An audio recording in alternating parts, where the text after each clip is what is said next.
co-star, later her husband, Greg Wise, you know, he wasn't even invited to the ceremony. He had to blag his way into the after-party. But he says his most important role so far is as a carer to his sister Clare, who died from bone cancer in 2016. And for him, the other huge stars are the Marie Curie nurses who helped her at the end of her life. And Greg joins us now. Good morning. Good morning to you. It's good to see you. Such a difficult situation for you, one that any of us think we should and would be able to do. But actually, it's very challenging, isn't it, acting as a carer, even for someone you love so much? Of course. It's an absolute 50-50 privilege and trauma, completely. And I was fantastically privileged in the fact that I could drop everything and go and live with my sister for her last 3 months as her full-time carer. You moved in? Moved in. She didn't want to see anyone. She was so ill. Her body was changing so quickly. She was ashamed with it, because that's one thing that comes with a terminal illness, a critical illness, is people feel ashamed about where they are now, having lost the big job and the car and the money and the prestige and all of that. And for 3 months, last 3 months of her life, I lived with her and looked after her, and I would not have been able to do it without Marie Curie. No. What did Marie Curie do to help and support you and Clare? They let Clare die in her home, Right. surrounded by her stuff, with her brother and her cat. I would cycle up to the local hospice every week to pick up her opiates, her palliative medicine. And every time I turned up, they'd pull me into a room, sit me down and say, "And how are you?" They'd give you therapy. Nothing to do with me. This is all about my sister. No, it's absolutely to do with you. If the wheels fall off you, we're in trouble. Gosh. And the fact that I was able, with their support, to keep my sister at home. And, of course, save the NHS loads of money and make sure there was a bed for someone else who really needed it within the hospice system as well. That was extraordinary. And the people are... I'm in awe of what they all do. I was with a friend of mine on Saturday in Leeds, who is in the very final stages post-treatment with bone cancer, and with her husband and daughter and their cat.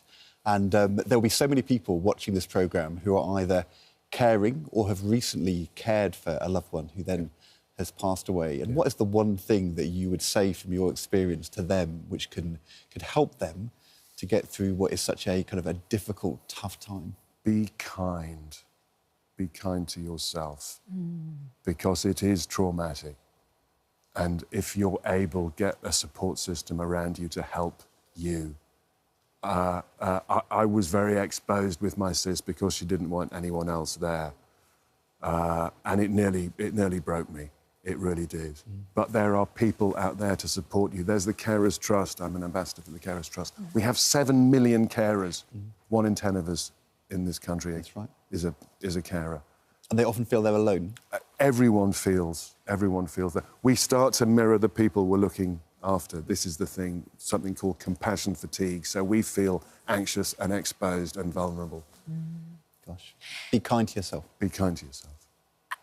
It must be such a contrast to the other things that you do in your life. I know that when you did Strictly Come Dancing, one of the dances you dedicated to Clare, didn't you? You danced with Karen Hauer, and I know before you were asked, you kind of had doubts about whether to do it, but you spoke to Emma, and Emma's response was... I didn't have doubts, I said no. Right, completely. that's a pretty significant way of expressing doubts. Yeah. And then that evening went, "Oh, you'll never believe what happened today. You have to do it." Exactly. My sister was a huge disco fan. Yeah. She just loved dance. She left the world in a disco ball coffin to banging music. And I had to do it for her. And we were very lucky that we were able to do our couple's choice early on. It was very emotional. A very touching... I mean, they put it together so beautifully, but a very touching little short film. And I think everyone expected me to do a very soppy, sad waltz. And we went into a banging, silly disco number, which was so appropriate for it, really. And I'm still getting people coming up to me today, chaps coming up to me today saying thank you so much for doing that, for talking about your grief, talking about the bereavement, because men generally are quite reticent. Men generally aren't very good at accessing their grief. So part of being kind to yourself is talking to other people about it. Yes, yes. Yeah. It's all about community. It's about communication. It's about humanity. We're all going to die. That's the brutal fact. Good morning, Britain. We are all going to die. That is the brutal fact. Before we let you go, Greg, it is Oscars morning. Yes. Of course, your lovely wife has a clutch of a brace, Oscars, I think they a call brace of Oscars, one of which for Best Adapted Screenplay for a film you yourself were in with Emma. But you were not invited to the ceremony and had to blag your way back into the afters party. Yep. That's how it works. That's how it works. I am holding up the ballerina.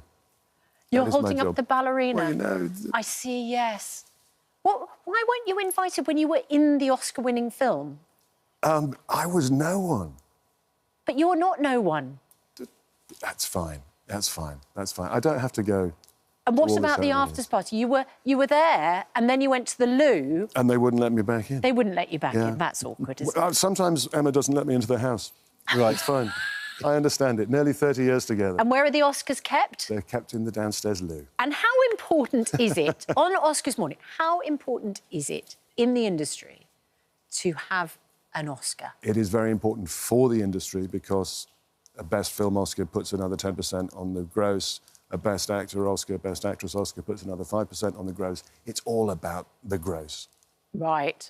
It's all financial. But there's also the curse of the Oscar, like the curse of Strictly. An awful lot of people have won Oscars and then just disappeared. Wow. Oh, I thought you meant they had affairs.